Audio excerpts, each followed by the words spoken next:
As a child, I think I was a more practicing Christian. And then when I went off to college, I kind of grew further away from my faith. And I think this is the case for a lot of people. When you separate from your home and you go off to college, that's the real test of your faith. And so I drifted away, and I was brought up a lot of the time with my grandparents, who are really devoted Christians, and we went to church twice a week.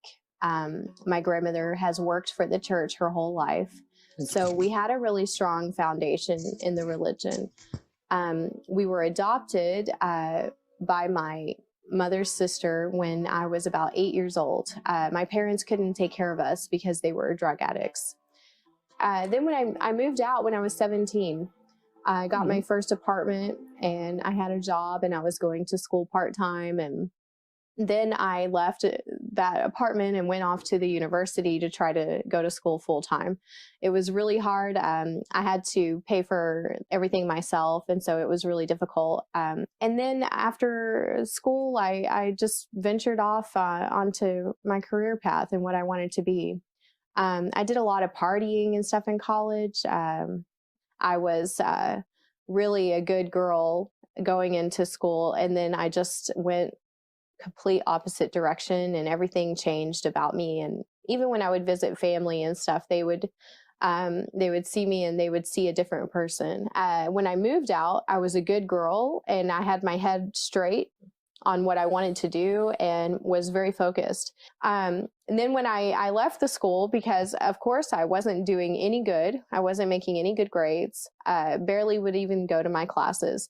And I feel like God, even though I was drifting so far away, he never gives up on you. And he tried to keep some kind of hold on me, because I had enough brains to get out and to stop going there and to go back and have my own apartment again, and to go back to junior college and just taking it slow and, finish my courses that I needed to finish. And that's what I did. And I was able to kind of snap out of it a little bit.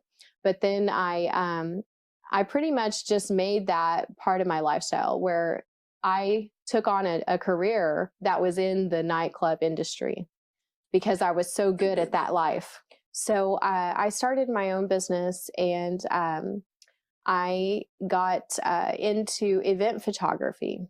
And event photography, it can be charity events, large dinner functions, private events at someone's home. So I started to make different contacts, and I got into the nightlife of Dallas, photographing celebrities or high society people at different parties. And then the images would get published in magazines later, showing that Justin Timberlake was at this party, or Timberland was at this club last night. So I was involved in that business, and I was the one taking those pictures to show who was who and where were they.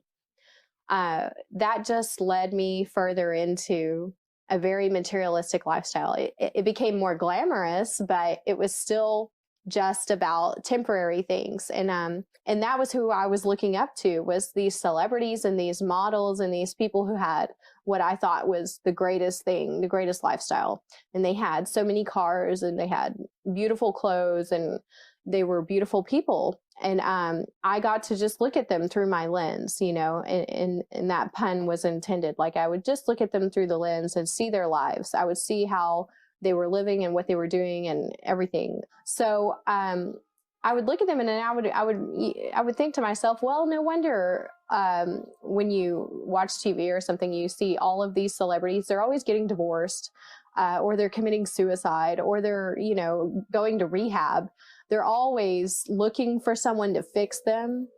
And really, it's just, you have to change your whole life if you want to get fixed. And I started to get pushed over the edge, where it was too much of this lifestyle, and it was pushing me further and further over the edge, and it was just in the right point of my life where I was like, what else is there, in this life?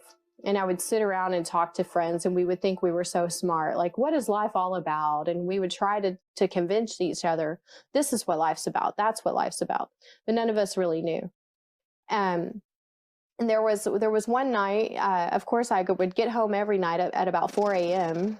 And that was a normal work schedule for me. Get home from work at 4 a.m. and sleep till noon the next day and go to work at 11 p.m. I was hanging out with friends who were Muslim and stuff, and we would all get into these discussions too. And one of the people that I had met at a photo shoot out at one of the events that I was covering was Hassan. He stuck out like a sore thumb. He didn't belong there with these people. He didn't drink alcohol, you know, so he was very easy to spot for me because I knew everyone at this place and I didn't know him. And I'm like, who is this guy? And why doesn't he drink? Why doesn't he act like the other men? You know, he's not asking for my phone number. He's not trying to talk to me. And I was used to men treating me like that. He and other people that I had met that were like a real Muslim, you know, who practices Islam, I would think like, well, what makes them live that way? Because it's kind of like they have something better than what I have. Like, why are you so good that you don't have to drink when the rest of us have to do these things? You know, we feel like we have to do this.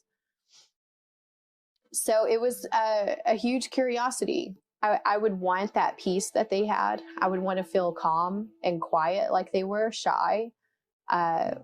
He seemed so different from everyone else. And so I think first thing that attracted me to Islam was not the religion. It was how a person looked who was a Muslim, like how, you know, their demeanor. So I think that this was the best, and I like to convey that message to people, is that the way that you represent yourself as a Muslim, it's not about, are you wearing a kufi hat and are you saying, hey, I'm a Muslim, here's the Quran and all of these things. I would have been completely turned off if someone did that to me. Like, here's the Quran, you should change your life, sister, you should come to God. I would have been like, blah, blah, blah. I've heard that story plenty of times. I wasn't looking for God and for Islam. I was looking for calm, inner peace, and a feeling of purpose. And when I found it through Islam, everything came with it.